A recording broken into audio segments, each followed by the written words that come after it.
তখন রবো আমার কাছে আসতে হবে যতই ভাবো তুমি।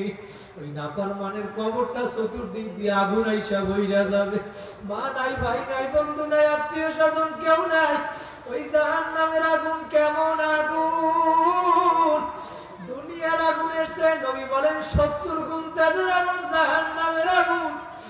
দুনিয়ার আগুনের ভিতরে 1 মিনিট কেউ হাত রাখবে, দুনিয়ার মানুষের শক্তি নাই। কিন্তু জাহান্নামের আগুন দুনিয়ার চেয়ে 70 গুণ তেজের আগুন। ওই আগুন কেমন আগুন! আল্লাহু আকবার, আল্লাহ পাক রব্বুল আলামিন সূরা হুমাযার ভিতরে নিজেই বলিয়ে দেন, নারুল্লাহিল মুকাদাতুল্লাতী তাত্তালিউ আলাল আফইদা। ওই জাহান্নামের আগুন কেমন আগুন জানো? দুনিয়ার আগুন কোন জায়গায় লাগলে যেইখানে লাগে সেইখানে পুড়িয়ে যায়, সেইখানে ব্যথা হয়। আর ওই জাহান্নামের আগুন কোন জায়গায় লাগার সঙ্গে সঙ্গে কলিজা পর্যন্ত পৌঁছাইয়া যাবে। ও যুবক, সহ্য করতে পারবা না। ইমাম গাজ্জালী রাহমাতুল্লাহি আলাইহি কিতাবের ভিতরে লেখেন, কিয়ামতের ময়দানে আমার মাওলা 10 শ্রেণীর আকৃতিতে মানুষকে উঠাবে। 1 শ্রেণীর মানুষ শুয়ারের আকৃতিতে উঠবে, বলেন নাউযুবিল্লাহ। 1 শ্রেণীর মানুষ কুকুরের আকৃতিতে উঠবে।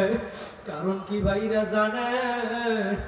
আমার মাওলা দুনিয়ার ভিতরে, আমার মাওলার এই কুদরতি হাত দ্বারা দুনিয়ার ভিতরে যা কিছু বানাইছে, তার ভিতরে আমার মাওলা কুদরতি হাত দ্বারা বানাইছে আপনার আমার মানুষের চেহারা। আমার মাওলার হাত দ্বারা বানানো চেহারা জাহান্নামে জ্বলবে না, জ্বলবে না। এই জন্য আমার মাওলা ওই ময়দানে, কিয়ামতের ময়দানে তোমার চেহারাকে পরিবর্তন কইরা শুয়ার কুকুরের আকৃতিতে বানায়া আমার মাওলা ঘোষণা করবে, হে ফেরেশতারা, খুযুহু ফাগুল্লু, ধরকে বান্ধিয়া ফেলাও, জাহান্নামের শিকল দিয়া বাঁধো, উদ্ধার করিয়া জাহান্নামে নিক্ষেপ করো। ওই নাফরমান হইয়া যদি কবরে যাও, ও মা বোনেরা, আমার যুবক ভাইরা, আযাব কিন্তু সহ্য করতে পারবা না। বিপর্যয় চলিও না মা। আমার নবীর স্ত্রী হইয়া পর্যন্ত কবরের ভয়, মাওলার আযাবের ভয় কাঁদছে। আর তুমি আমি কোন দুনিয়ার পাগল হইছ? আল্লাহ নবীর স্ত্রী হযরত খাদিজা রাদিয়াল্লাহু তাআলা আনহা কবরের আযাবের ভয় কান্না করতে করতে জমিনের ভিতরে গড়াগড়ি খায়। আল্লাহু আকবার। ফাতেমা রাদিয়াল্লাহু তাআলা আনহা আল্লাহ রাসূলকে ডাক দিয়ে বলে, বাবা, বাড়িতে গিয়ে দেখেন আম্মাজান কেন যেন কান্নাকাটি করতেছে। আল্লাহু আকবার। আল্লাহ রাসূল বাড়িতে এসে দেখে খাদিজা রাদিয়াল্লাহু তাআলা আনহা কান্দে। আল্লাহ রাসূল খাদিজার কান্না সহ্য করতে পারে না। আল্লাহ রাসূল ডাক দিয়ে বলে, খাদিজা, আপনি কান্না করলে আমি রাসূল সহ্য করতে পারি না।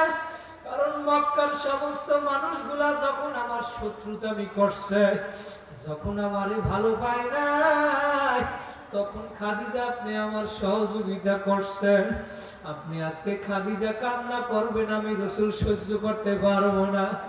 আল্লাহু আকবার বলে, আপনি কান্না থামান। খাদিজা বলে, নবী, আমি কান্না থামাবো, তবে আমার শর্ত মানা লাগবে। ও আমার মা বোনেরা, আল্লাহ নবীর স্ত্রী হইয়া কবরের আযাবের ভয় কান্দে। ও আমার যুবক ভাইরা, আমার মুরব্বী বাবারা, জান্নাতে সার্টিফিকেট পাইয়াও সাহাবায়ে কেরাম কান্দেন একের জন্য পাগল। তুমি আমি কোন দুনিয়ার পাগল হইছ? দিলের কান লাগাইয়া শোনো। আল্লাহ রাসূলকে বলে, খাদিজা রাদিয়াল্লাহু তাআলা আনহা, আমার শর্ত মানা লাগবে। বলে, খাদিজা, আমি শর্ত মানবো। কি শর্ত আপনি বলেন? বলে, আমি দুনিয়ার ভিতরে যদি বিপদে পড়িয়া যাই, আপনি আমার সহযোগিতা করেন, আমার মেয়ে ফাতেমা আমার সহযোগিতা করে। আল্লাহ না করুক যদি কবরের ভিতরে আমি বিপদে পড়িয়া যাই, ওই কবরের আমার বিপদকে উদ্ধার করবে। খাদিজা রাদিয়াল্লাহু তাআলা আনহা এবার বলতেছে, ইয়া রাসূলুল্লাহ, ইয়া হাবিবাল্লাহ, আমি যদি আপনার আগে দুনিয়া থেকে বিদায় হইয়া যাই, আমার জানাজার নামাজ আপনি পড়াইবেন, আমার কাপড়ের কাপড় আপনার জামা মুবারক দিয়ে দিবেন। শুধু কাপড়ের কাপড় জানাজা নামাজ পড়াইলে হবে না, আমার কবরের প্রশ্নের উত্তর নবী আপনার দিয়ে দেওয়া লাগবে। কবরের ভয় খাদিজা রাদিয়াল্লাহু তাআলা আনহা কান্দে, আমার মা বোনেরা তুমি এখন কোন দুনিয়ার পাগল হইছো, কার মায়ায় পড়ছো, কার জন্য নামাজ বাদ দাও বেপরদায় চলো, কার জন্য পাগল হইছো? নবীর স্ত্রী হইয়াও যদি কবরের ভয় কাঁদতে পারে, তুমি আমি কি অবস্থা হবে তোমার আমার একটু চিন্তা কইরা দেখো। আল্লাহু আকবার। তাই হইল আল্লাহ রাসূলের আগে খাদিজা রাদিয়াল্লাহু তাআলা আনহা দুনিয়া থেকে বিদায় হইয়া গেছে। তার শর্ত অনুযায়ী আল্লাহ রাসূল তার জামা দিয়া কাফনের কাপড় দিল, তার জানাজার নামাজ পড়াইলো, মাটি দিয়া সাহাবায়ে কেরাম যার যার বাড়ি শেষ হইলা যায়। আল্লাহ রাসূল কবরের পাশ থেকে যায় না, সময়ের পর সময় যায়। আল্লাহ রাসূল কবরের পাশে দাঁড়াইয়া রইছে, কবরে কোনো প্রশ্ন নাই, উত্তর নাই। ফেরেশতারা বলে মালিক খাদিজার কবরে প্রশ্ন করতে পারি না। বলে কেন পারো না? বলে তোমার হাবিব পাশে দাঁড়াইয়া রইছে উত্তর দেওয়ার জন্য। আমার মাওলা তো সব জানে। আমার মাওলা ডাক দিয়া বলে বন্ধু আপনি খাদিজার কবরের পাশে কেন অপেক্ষা করেন?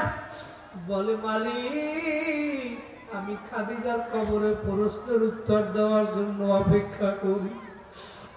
আমার মাওলা ডাক দিয়া বলে বন্ধু লাগবে না, লাগবে না, খাদিজার কবরের প্রশ্নের উত্তর আপনার দেওয়া লাগবে না, খাদিজারও দেওয়া লাগবে না, ফেরেশতাদেরও দেওয়া লাগবে না। খাদিজার কবরের প্রশ্নের উত্তর স্বয়ং আমি মাওলা নিজেই দিয়ে দিলাম। জোরে বলেন আল্লাহু আকবার। আমার যুবক ভাইরা সাহাবায়ে কেরাম যদি কান্না করতে পারে সার্টিফিকেট পাওয়ার পরেও, যদি নবীর স্ত্রী হইয়াও কান্না করতে পারে, তুমি আমি কোন দুনিয়ার পাগল হইছো? এই ময়দান থেকে যদি আজকে তওবা করিয়া যাইতে পারো, আমার মাওলা তোমারে আমারে মাফ না কইরা পারবে না রে বাবা। আমার মাওলা বলছে যদি তওবার মতো তওবা করতে পারো আমি তোমার গুনাহ খাতাগুলি মাফ করিয়া দেব।